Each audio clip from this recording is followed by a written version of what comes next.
Vera með, eiga og hafa. Samtal 1. Fyrirgeðu, ertu nokkuð með penna? Já, ég er með penna í töskunni minni. Má ég fá lán á honum? Að sjálfsögðu, gjörðu svo vel. En ertu ekki með eigin penna? Nei, ég á ekki einu sinni penna heima. Nú? Ég hef bara ekki tíma til að fara út í búð og kaupa penna. Ég skil. Þú mátt bara eiga þennan þá. Unlike English, Icelandic doesn't have one single verb or construction equivalent to have.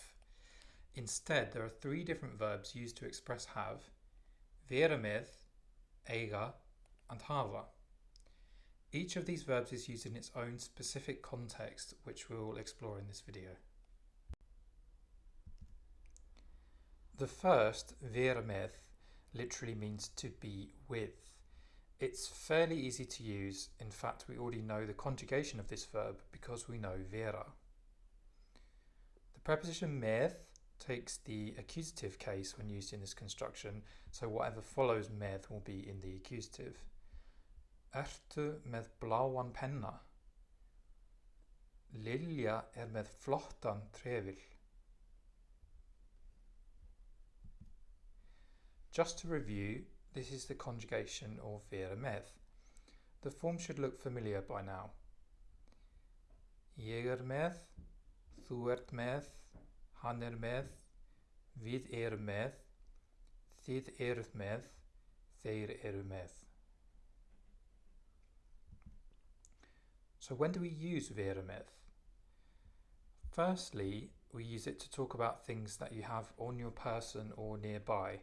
Things you can carry, such as personal possessions, small objects, bags, clothing accessories, and so on. Ég með svartan blýant. Hann ekki með síma. Jón með samloku í hádegismat. So ég með svartan blýant, I have a black pencil on me. Hann ekki með síma. He doesn't have his phone on him. Not he doesn't have a phone, but he doesn't have it on him. Jón með samloku í hádegismat. Jón has a sandwich for lunch, one that he's brought with him. Secondly, we use it to talk about something that we have but don't own. Something that's in our care. Markus með bókina mína heima hjá sér. Marcus has my book at home, at his home. Æi, ég ennþá með peysuna þína. Oh no, I still have your jumper. Finally, we also use vera með to talk about body parts. Aðalsteinn með stutt, krullað hár. Aðalsteinn has short curly hair. Hundurinn með stutt skott. The dog has a short tail. It's worth noting that vera með is most of the time used to talk about physical, tangible objects. Occasionally it can be used to talk about abstract things, but this is the exception rather than the rule. So, for example, ég með frábæra hugmynd. I have a fantastic idea. Finally, vera með doesn't imply that you own the thing that you're talking about. It's simply used to indicate that you have it on your person or nearby. So the second verb we'll look at here is eiga. The basic meaning of eiga is to own, so it always implies that the thing you're talking about actually belongs to you. Eiga occurs in a few expressions. One of them is eiga heima, to live somewhere, literally to own home. It's also used as a modal verb that means should.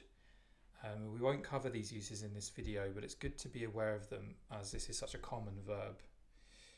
The conjugation of eiga is irregular in the singular. The paradigm is ég á, þú átt, hann á. Like all irregular verbs except vera, The plural forms are regular and follow the rules we've seen for other verb groups. So it's just a question of learning the singular. The plural is við eigum, þið eigið, þeir eiga. Note the different pronunciations of the G's. Við eigum, þið eigið, þeir eiga. Eiga has two main uses. The first is obvious from the basic meaning of eiga as to own, to talk about something that belongs to you but you can't have on your person, either because it's too big or it's not something you'd normally carry around. Við eigum stórt hús á Vestfjörðum. We own a big house in the Westfjords. We have a big house in the Westfjords. Ég á glænýtt sjónvarp. I have a brand new TV, but I'm not carrying it around with me now. The second use might seem a bit odd considering eiga means to own, but we also use it to talk about personal relationships. So in Icelandic, you own your friends and your family. For example, Kristín á marga vini. Kristín has a lot of friends. Sindri og Lilja eiga stelpu saman. Sindri and Lilja have a daughter together, a little girl, stelpa. There are nuances in how these two constructions are used. Look at these two sets of sentences. Both sets are correct, but they have slightly different meanings. So Jón er með gamla tölvu, Jón á gamla tölvu. Ég er ekki með pening, ég á ekki pening.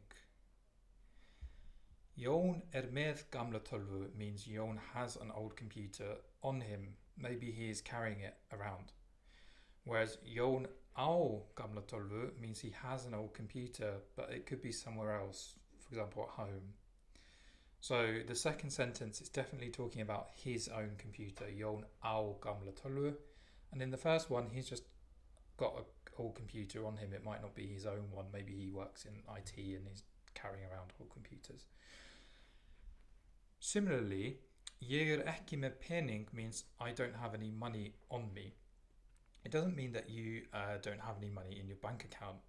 On the other hand, ég á ekki pening means that you don't have any money at all. That you're broke, or in Icelandic, blankur. So the contrast between those two is quite important because they're all valid sentences, but the meaning, the implication is not quite the same. The final verb we'll look at here is hafa, which is the least used of the three.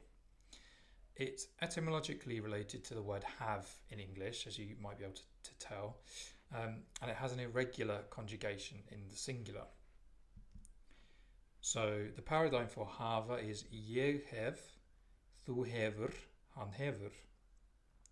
In the plural, the conjugation is once again regular, but watch out for the U shift in the first person plural. Við höfum, þið hafið, þeir hafa.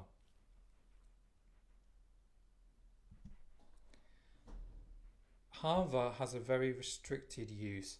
It's only used to talk about abstract or intangible things, ideas, thoughts, feelings, time, concepts. For example, ég hef ekki hugmynd, I have no idea. Lóa hefur tíma til að elda mat. Lóa has time to cook food. It's never used about things, people or animals, so you can't say a sentence like við höfum rauðan bíl. That's just completely incorrect Icelandic.